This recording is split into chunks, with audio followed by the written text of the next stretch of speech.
Hello అండి, నమస్తే. ఈ వీడియోలో ఈ ఆయిల్ కట్టిని నీట్గా స్క్రబ్బర్ కానీ బ్రష్ కానీ యూస్ చేయకుండా బాటిల్స్ కూడా ఎలా క్లీన్ చేసుకోవాలో చూపిస్తున్నాను.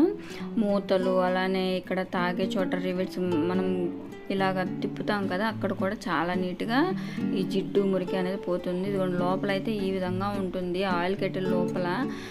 దీన్ని నేను విమ్ము అలానే ఉప్పు, కల్లుప్పు అండి, కల్లుప్పుతో ఈ బాటిల్స్ని, ఈ ఆయిల్ కెటిల్ని క్లీన్ చేస్తే ఈ రెండు మాత్రమే. కొంచెం కల్లుప్పు తీసుకొని ఇందులో వేసుకొని అలానే విమ్ లిక్విడ్ కూడా వేసుకోవాలి. వేసి వాటర్ యాడ్ చేసుకోవాలన్నమాట. మనం ఈ విమ్ లిక్విడ్ వేయడం వల్ల జిడ్డు అనేది పోతుంది. కల్లుప్పు వల్ల అక్కడ మురికి అట్లాంటివి ఏం ఉండవండి, మొత్తం బ్యాక్టీరియా మొత్తం పోతుంది. ఉప్పుకి బ్యాక్టీరియాని నాశనం చేసే శక్తి ఉంటుంది. ఇలాగా కాసేపు కిలకరించుకుంటే ఇలాగా పైకి కిందకి నీట్గా లోపల ఉన్న మురికి మొత్తం పోతుంది. కల్లుప్పు కాబట్టి కరిగిపోతుంది. మనం ఇలా అనేపాటికి లోపల ఏది ఉండదండి. పౌడరు, ఏమన్నా సబ్బు, సర్ఫు ఇట్లాంటివి అయితే అక్కడక్కడ పట్టేసి ఉండిపోతాయి. ఇవి కల్లుప్పు కాబట్టి తొందరగా బయటకు వచ్చేస్తుంది. ఇలాగా ప్రెస్ చేసుకుంటూ బయట అంతా పాముకుంటూ ఉంటే మొత్తం లోపల బయట కూడా మొత్తం క్లీన్ అయిపోతుంది అన్నమాట. అలానే మూత కూడా క్లీన్ చేసుకోవాలన్నమాట. ఇదిగోండి, మూత కూడా ఇక్కడ రివిట్స్ దగ్గర నీట్గా ఇలా ఉప్పు వేసుకొని ఇలా మొత్తము కూడా క్లీన్ చేసుకుంటే నీట్ అయిపోతుంది. ఉట్టి సబ్బుతో కానీ స్క్రబ్బర్స్తో కానీ క్లీన్ చేస్తే లోపలికైతే వెళ్ళదు కదండి. ఇలా కల్లుప్పు, విమ్ లిక్విడ్ అయితే, ఉప్పు ఎందుకు వేసానంటే అది తొందరగా మురికి అనేది పోతుంది ఉప్పుకి. అలానే బాటిల్స్ కూడా అంతేనండి. లోపల ప్లాస్టిక్ ఉంటుంది కదా, రబ్బర్ మూతకి, అది కూడా తీసి ఇలాగ ఓపెన్ చేసి క్లీన్ చేసుకోవాలి. నెలకు ఒకసారైనా ఇలా డీప్ క్లీన్ అనేది చేసుకోవాలి.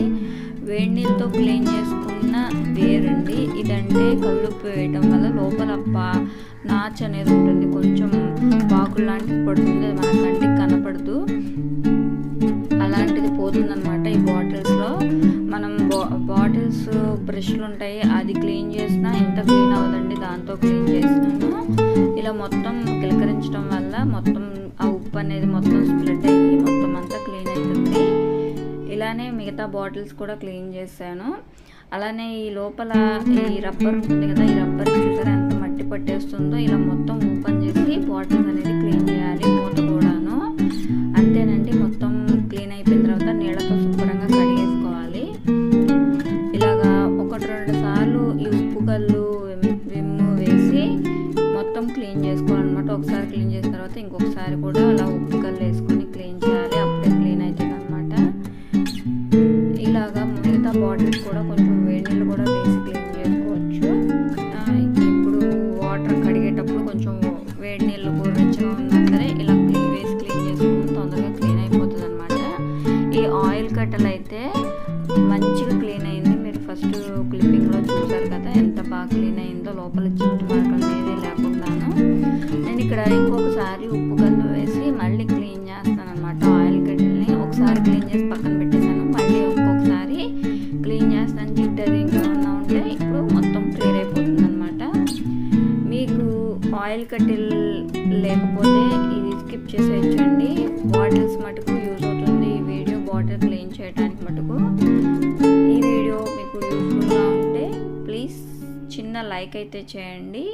అలానే ఛానల్ సబ్స్క్రైబ్ చేసుకుంటే మీ ఇష్టం అండి. ఇంతేనండి. చూడండి ఎంత నీట్గా క్లియర్గా అయిపోయిందో. గాలికి కొంచెం సేపు ఆరబెట్టేస్తే లోపలంతా క్లీన్ అయిపోతుంది, ఆరిపోతుంది. ఆ తర్వాత ఆయిల్ అనేది వేసుకోవచ్చు. ఈ బాటిల్స్ కూడా ఎంత క్లీన్గా అయిపోయినాయో చూస్తున్నారు కదా. మీకు కనుక ఈ టిప్ యూజ్ అయితే ప్లీజ్ సబ్స్క్రైబ్, అలానే ఛానల్ లైక్ చేయండి. మీరు లైక్ చేయడం వల్ల వీడియో ఇంకొంతమంది